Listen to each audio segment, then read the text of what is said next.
Hello, I'm Jishan Krabanda. And I'm Brahm Batu, and welcome to our podcast, Weekly Dose of High School, where we'll be guiding you through the life of a high school student while speaking to knowledgeable people in the industry.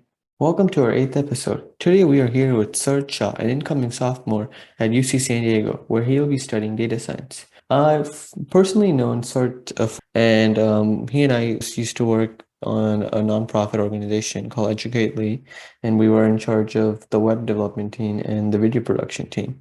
So in today's episode, we're going to be hearing Saarth speak about how he got into UC San Diego, his overall college experience, and the transition from India to the US and his current and future endeavors. Before we get started, would you like to introduce yourself to our audience, Sarth?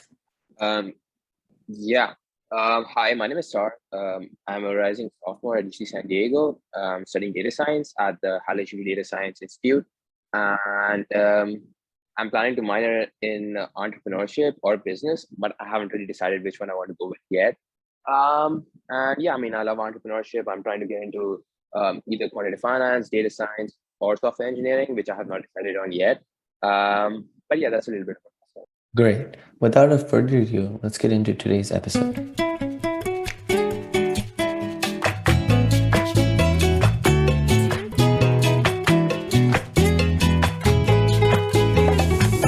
So, Sarth, my first question for you is, do you think the CS program at UC San Diego is good or on par with like the CS programs at other T20s? Yeah, I would say so. I mean, so UCSD is what around like 11th on US News for like grad school in computer science, and I think around 15th for like undergrad. Um, but I would say like my experience so far at UCSD has been absolutely insane. Like some of my friends, they're doing some like really cool stuff with like their programs, like what they're learning. Mm-hmm. Like I have people around me who are doing um, like research. They're trying to build startups. They're trying to like they're all working for like good tech companies like Fang and all that stuff. Mm-hmm. So I would say yeah, on par, yes. I think one aspect of UCSD which is really like underrated is research. Like I know like everyone around me is just doing some sort of research or the other. And if you go to like csrankings.org, you'll probably see that UCSD is like fourth in the world for computer science research and like surprisingly above even Stanford. So the kind of research that we do at UCSD is like I don't it's like just it's very interesting and like the kind of problems that people around me are solving. I would say yeah, I mean in some aspects like UCSD is just like a powerhouse. And it's kind of like an underdog where people don't look at it as much as like they look at Berkeley or UCLA, because I think UCSD gets a little bit of a backlash, or like it gets a little less noticed compared to like how glorifying Berkeley and UCLA are for the UC system. But I would say like UCSD's data science, the CS department is probably even better than UCLA and on par with Berkeley. Like the quality of education is just amazing. Mm-hmm. And then a quick follow-up to that. So, like, Mhm. how's the alumni network at Alumni UCSD? network, I would say very nice. Like I know people who are working at like all the top tech companies you can imagine, like Microsoft, Google, Facebook, Amazon, like anything. I also know people who are working at like top tier firms like Two Sigma, Citadel.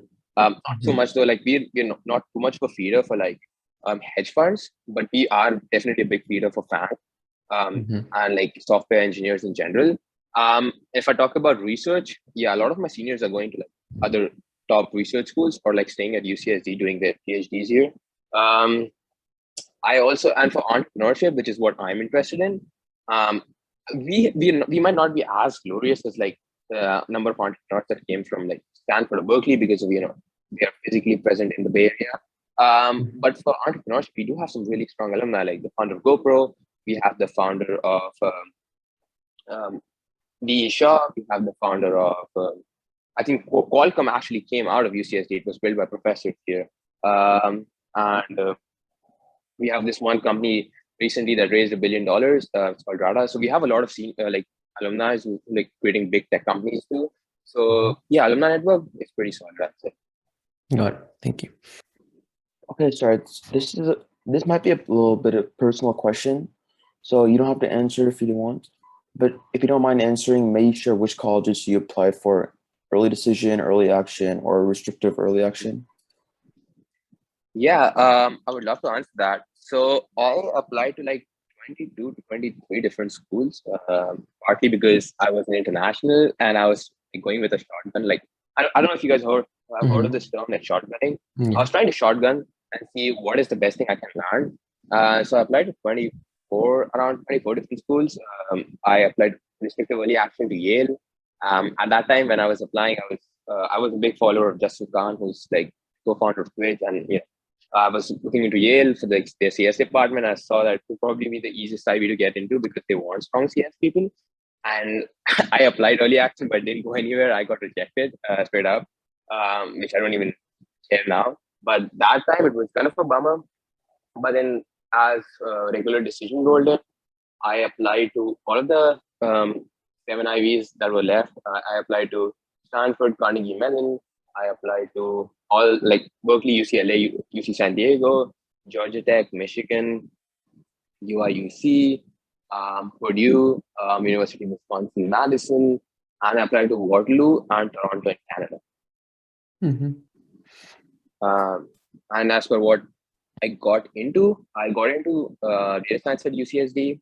I got into software engineering at Waterloo, which is a really good program, which is what I was considering between UCSD and Waterloo. And I got into University of Toronto. I got into Wisconsin Madison's computer science. And I was waitlisted by Carnegie Mellon School of Computer Science, Georgia Tech, Michigan. I think that was it. And I got a lot of rejections. So shotgunning was. At least you got into UC San Diego, so that's really good. I did, yeah. That was fun. Yeah. So on to my next question, Saarth. So during your high school years, have you ever participated in any internships? Because right now, students participating in internships so that they have work experience and are ready to go to college.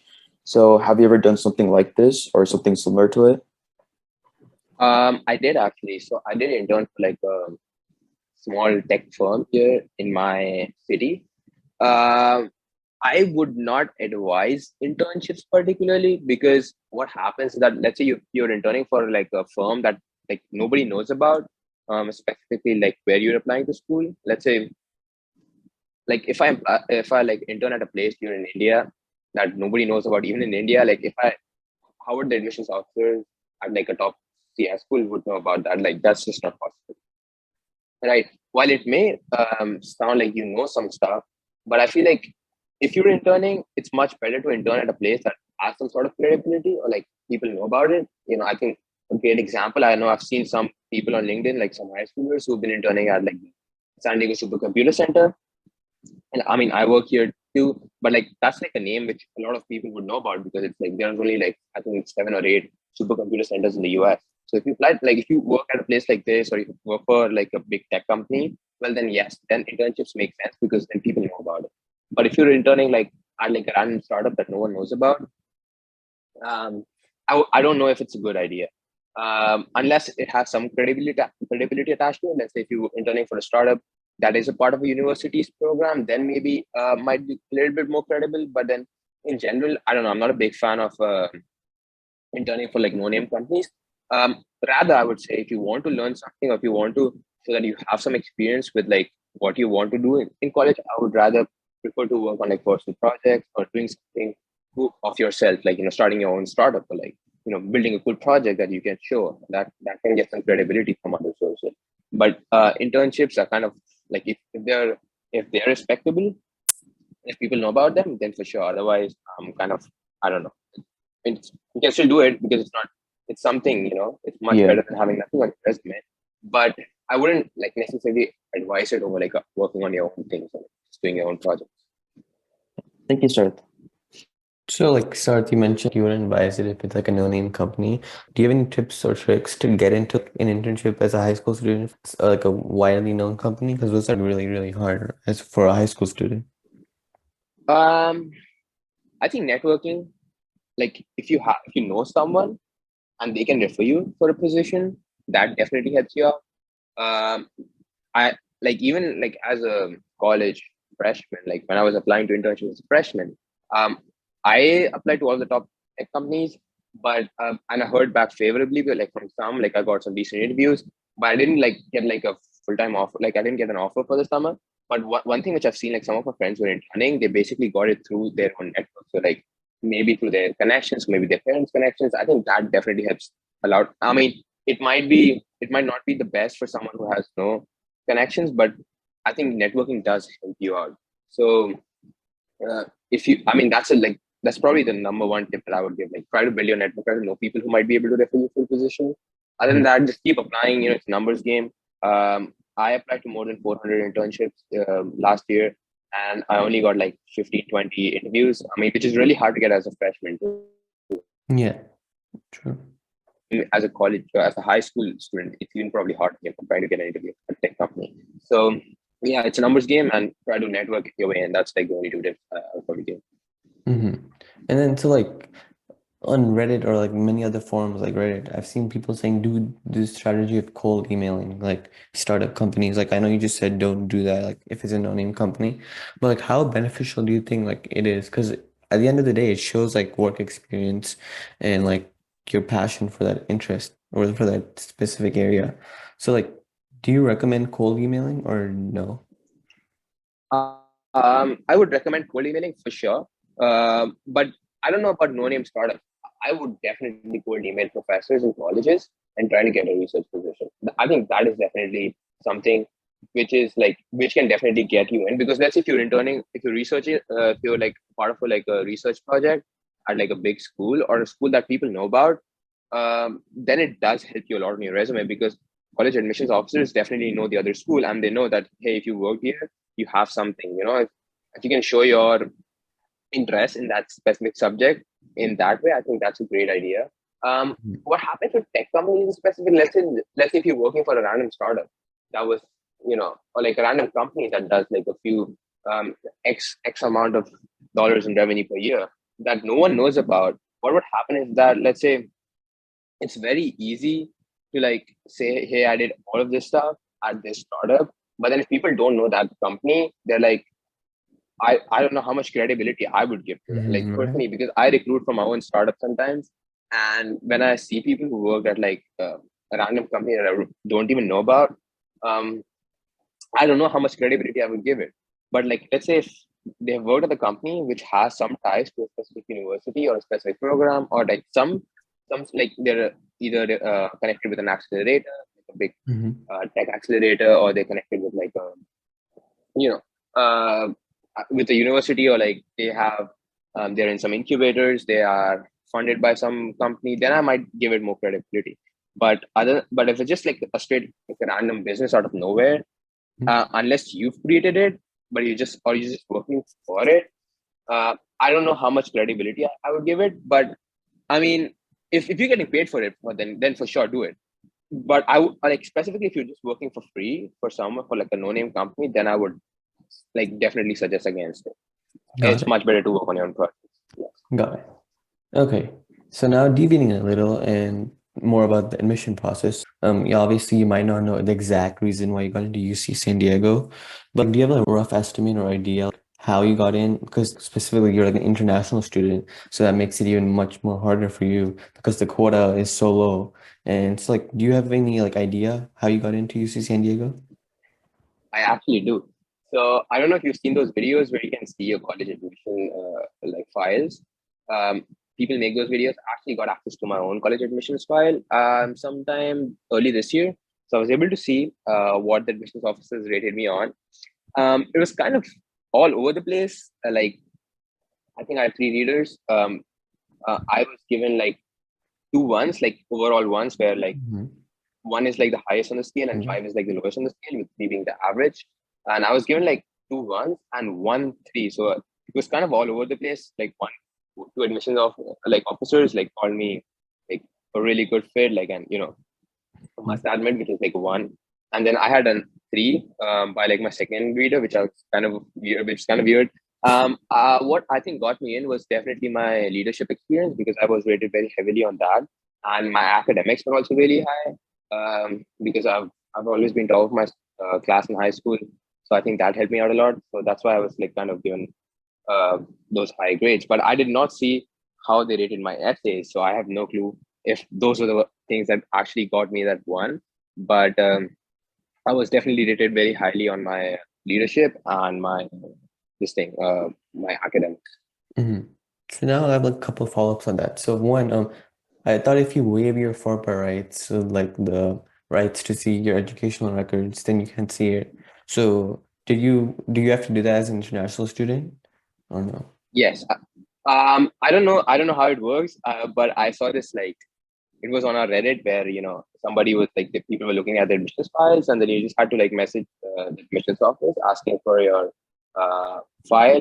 I don't know how it works honestly because I have no clue what any of those rights stuff means. But I just sent them a message, hey, I want to look at my file, and I think I can look at it legally once I'm already in the school, so I was able to get access to it that way. Hmm. And then the second follow-up is how the ratings, like if you get like all ones, right? Does that guarantee admission or can you still get in with maybe like twos? Yes, you can because I was not the only one who saw my admission file. I know a lot of my friends did request their admission file too. Um, and I think I was the only one who got like an overall score of a one. Most of my friends actually got twos and threes and they still got in. They did not get into the first majors at times, but they did get like ultimately get accepted to UCSD. So you don't really need to have the straight up ones. So like even I did not have like straight up ones. I had like one, and three. So Hmm. you don't need all ones honestly. Got it. And then you may have heard of the backlash that some of the UCs have been getting, especially Berkeley. They're like accepting more out-of-state people and international students rather than California residents, maybe allegedly increase their tuition and revenue. So do you think these rumors are true or what? I have heard that these rumors are true. I know a lot of people who are out of state at UCSD. I'm not sure at what is going on at Berkeley.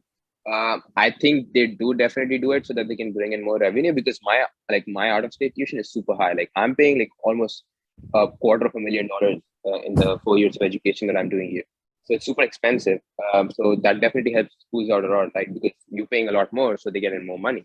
Um, but I mean, if I was a taxpayer, like if I was like living in California and I was paying taxes here, then I would not want people from out of state to get in. But I don't know. I mean, some of these schools, I mean, they also have to like maintain like because there's research powerhouses and they're doing like all of these incredible things. I think you need like to have diversification. You need to have people from all around the world, all around the country. So like you have people like so you can have like very diverse idea and a very diverse community. Um, which is debatable. Like if you talk to a California resident, maybe they'll say something different. But like for me, I'm grateful that I got in. I know a lot of people around me are super grateful that they got in, even though we were out of state or like not California residents. So I think it's like the answer to this question would like depend on who you're talking. If you're talking to Mhm. someone from California, they would prefer like for them to go to the school. Yeah, But I think from a obviously. school's perspective, yeah, I mean, from a school's perspective, I mean, I don't know. I mean, these guys have a lot of like their funding is like super high. They get a lot of money. So I don't know if they're doing it just for monetary reasons or like I'm pretty sure they're doing it for monetary reasons. But I've heard that these rumors are true.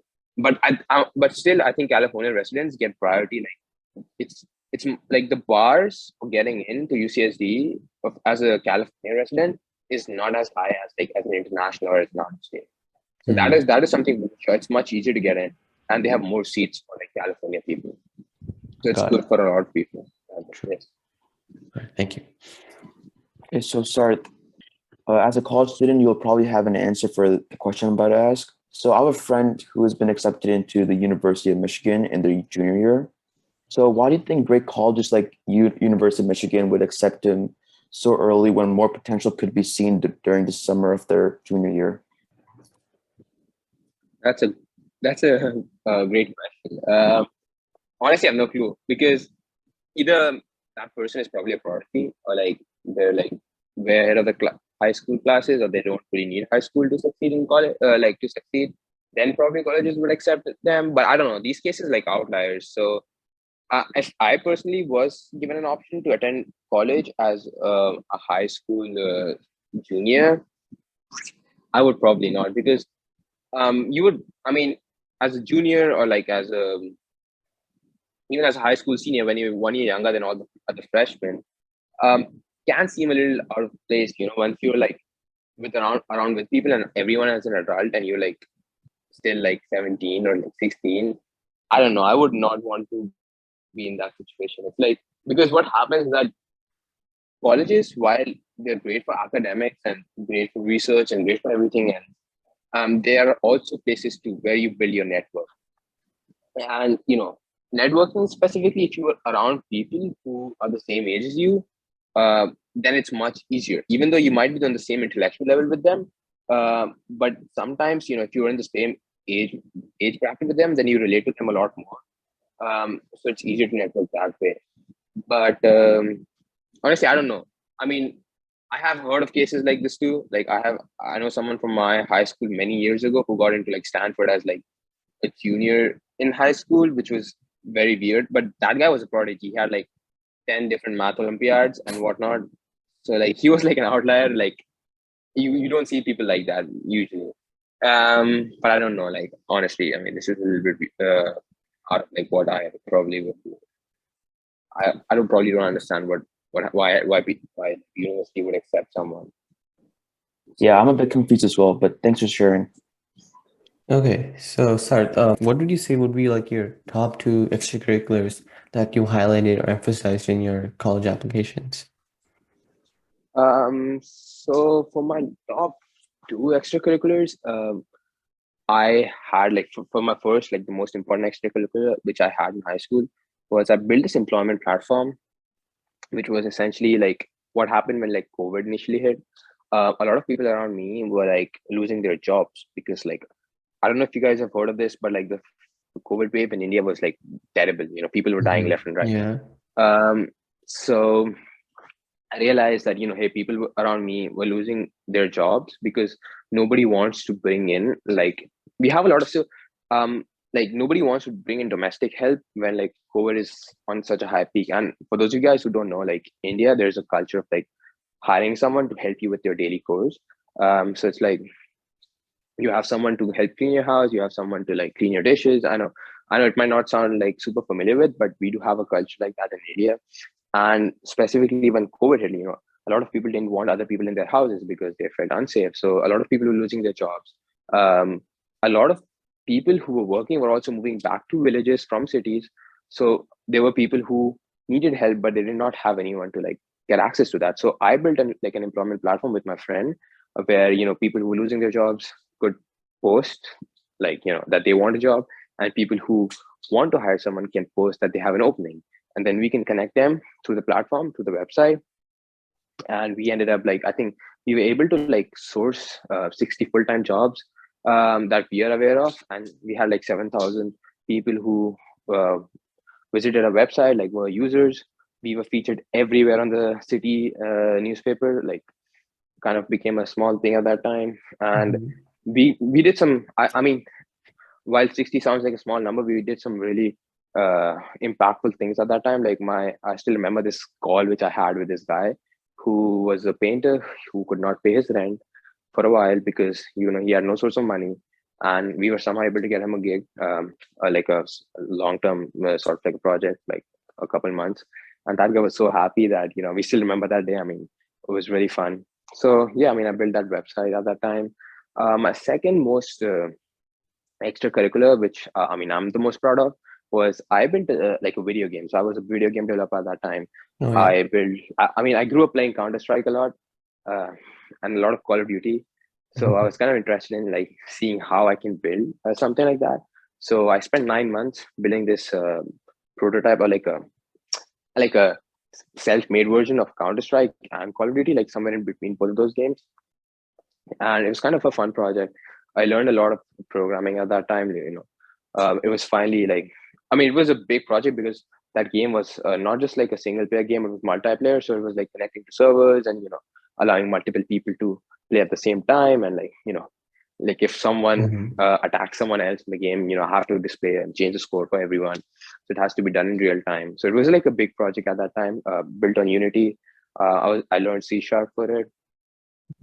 I got a couple, I think 500 downloads at that time. It was not super big, but yeah, it was a fun project that I was really proud of, and still helps me to this day, the kind of things I learned at that time. Yeah, I remember. It's Project Recall, right? Yes, Yeah, yes. yeah, I remember. Exactly. Yeah, okay. And so for like UCSD, like they offer like individual colleges within like the university, each for like a separate field. So for like a CS major, would you recommend applying to like the Jacob School of Engineering or like the College of Arts and Sciences? So for UCSD, I don't know how it goes for other schools, but for UCSD specifically, it does not matter what major you apply for. What happens is that you first get into UCSD. So I can apply for any major. First, I have to get into UCSD itself. Um, if I can't pass that stage, then I won't like they won't even consider my major. But first, you get into UCSD. If you have, I don't know what like the admissions officers are looking for, but if you have that, you get into the school first, and then they look at what two majors you have listed on your application, Mhm. and they check if they have a opening or like a space for like those majors. And then they kind of your major kind of depends on that. So you a lot of people get their second majors, they don't get into like the first majors. A lot of people actually don't get into both of their majors and get in undeclared. I think almost all of my friends who have got in from India were like undeclared or got into like their second major. So it does not matter what you apply for. It like I think you can apply for both your first choice and your second choice, and you can get in depending on what you would like. What would you prefer? So like I know for Berkeley for sure. Like if you apply for computer science, it's really hard, and you almost have like it's a very small chance of getting in. But for UCSD, you can apply CS at Jacobs and apply math and computer science, which is essentially uh, the math major under the like CS major under the math department, which is kind of easier to get in, which is like open, uncapped. So if you don't really have to apply for like you can apply for your top major and apply for your backup major and still be fine compared to like other schools. They won't reject you straight up UCSD just because you didn't get into the major. Mhm. We have a concept of capped and uncapped majors. A lot of those engineering, data science, and you know really hot majors are capped. So which means they accept limited people. Mhm. So let's say when I applied first for computer science, and my second major was data science. So both of them were capped majors, but I thankfully got into data science. These majors are like super small. Like I think CS at UCSD was like 150 freshmen. Data science Mhm. was 152.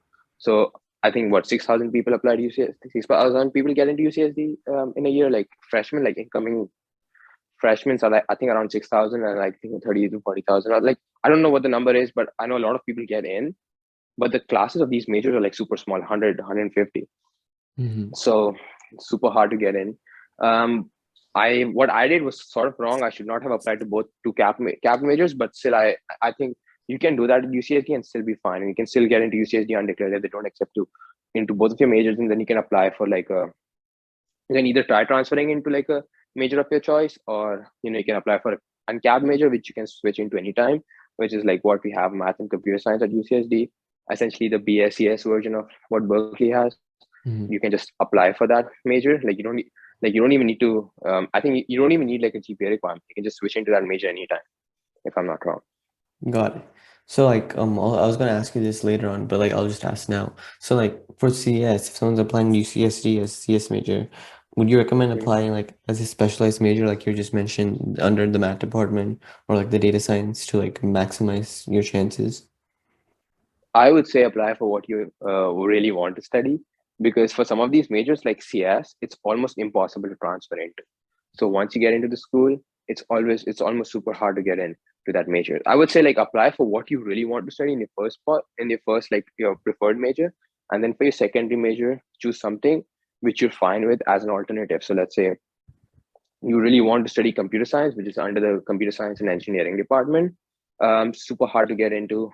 150 people get in, but you're fine with math and computer science, which is an uncapped major, if you don't get in. So that could be like your second option.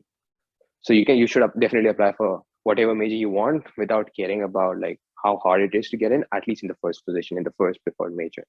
Hmm. So you applied to data science and what was your second one? I applied to CS and data science. CS.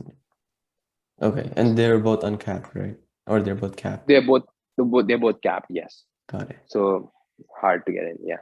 Got it. And then like UCs are like test blind now, and they also don't accept letters of recommendation. So like what do you think a UC like truly values? Is it just your GPA and course rigor, or it's like a combination of things such as GPA, essays, and extracurriculars? And now, like, I think academics are very important. Like, your grades should be like, you should have really high grades if you want to get into like a top tier UC. Mhm. That's what I've seen so far. Like, they emphasize on grades a lot. I think they also like extracurriculars are also really important. I don't know how important essays were when I was applying, because when I saw my college admissions file, I did not see any comments or like any sort of like scoring for my essays. Um, I think that did come into account for my leadership and all that stuff, that these guys were like kind of scoring me on. But I would Mhm. say academics are definitely the most important, like, because they are test blind. I mean, I wish they were not test blind, because I mean, SAT scores do help you out a lot when you're trying to apply to colleges, if you have a good one at least. But Yeah. as these guys are like test blind right now, I would say your GPA would probably matter in the most, because that's what matters when you're trying. If you, let's say, if you want to transfer out from like a community college to a UC, I know this, like, they give a lot of emphasis on your GPA. So I would assume that even for undergrad, like your high school GPA would be like the most important, or like your class rank or something. I don't know Mhm. how these guys score GPA, or like how do they standardize different GPAs from all around the world, or like a single scale. But I think your GPA is definitely really important. And extracurriculars also, I think, come in second after your grades. Mhm. Okay, and then so like I was also gonna ask you this later on, but like the UCs like they calculate their GPA in a whole different way than like most colleges. Like they have their UC cap GPA and stuff. So how does all that work? I have no clue, honestly, because I mean, because I'm like, my GPA system when I was because I did my high school in India was completely different from like what these guys do in the US. So I had no clue how they calculated my GPA, or how they um, look into it. But I think for me, when I was applying, I don't think they calculated my UC GPA. They calculated because I could see, like, when on my admissions file, I could see that they like commented that my 10th and 12th grades, which was like my sophomore and senior year grades, were all above 90s. So I Mhm. think they did make that comment. So they were definitely looking at my Indian grades rather than like converting my grades to like a UC GPA or anything. So I So don't know how they do that for domestic applicants, but that was what the case was for me. so rule of thumb would be just to have like straight A's, right? Above 90s and you'll be good. Yeah, I would say so. Yeah, you need to Got it. have as many A's as you can, probably. Got it. Okay. Thank you. Okay, so Sarth, as an incoming sophomore in college, do you know any med students who are planning to take the MCAT exam in their sophomore year and why they're taking it in that specific year? I know a lot of people who pre-med, like almost, I would say half or more than half of UCSD is around, like, it's either pre-med or CS. Like, that's like the hottest major here. And that makes sense because UCSD is also like a really good med school. I think it's top 25 in the world right now or something. It's really good, and like one of the best med schools in California. So we have a lot of pre-med students, but most of my friends who planning to take the MCAT are planning to do that in their junior year, so not in the sophomore year. I don't know anyone who's planning to take that in their sophomore year, but I've heard of a lot of people planning to take that in their junior, because that would give them, I think, enough time to prepare for Yeah, yeah, that going makes to like sense. med school and applying for it. Yeah. Thank you, sir. Well, that's it for today for episode 8 of Weekly Dose of High School. Hope you guys enjoyed Saarth Shah speak about UC San Diego's admission criteria. Make sure to tune in later this week for part 2 of this episode. Also, if you haven't already, make sure to subscribe to our podcast, whether you're listening on Spotify, Apple Podcasts, Google Podcasts, SoundCloud, or even YouTube. We are on all those platforms and we upload weekly episodes. So make sure you subscribe so you never miss an upload. Until then, take it easy, guys.